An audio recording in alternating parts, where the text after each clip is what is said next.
Hello friends, welcome to my channel Cooking and Beyond by Induji.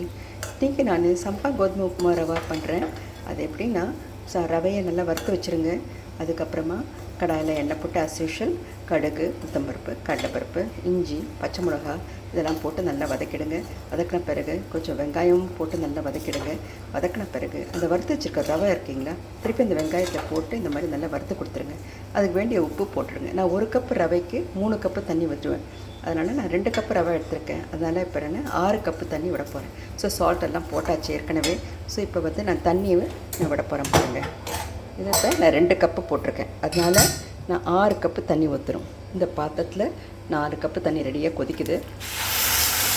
நம்ம எப்போவுமே அடுப்பை சின்ன தீயில் வச்சுக்கணும். நான் எப்பவுமே சொல்லுவேன், சின்ன தீயில் வச்சுட்டு அப்புறமா நம்ம தண்ணியை விடணும். இல்லைன்னா அப்படியே தெளித்து விட்டுடும். நம்மளுக்கு காலையில் அவசரத்தை செய்ய சொல்ல உங்களுக்கு எப்பவுமே பார்த்து செய்யணும். 4 டம்ளர் தண்ணி ஆச்சுங்களா. அதுக்கப்புறமா இன்னும் கொஞ்சம் நம்ம விட வேண்டியதுதான். அவ்வளோதான். இது போட்டிங்கன்னா உங்களுக்கு இப்போது சின்ன ரவையாக இருக்குது. நீங்கள் கொஞ்சம் தண்ணி குறைச்சி விட்டுக்கலாம். இன்னும் கொஞ்சம் சாஃப்டாக வேணும்னா நீங்கள் 1 கப்புக்கு 3 கப்பு தண்ணி விடலாம். ஸோ இதுதான் சம்பா கோதுமை ரவை உப்புமா.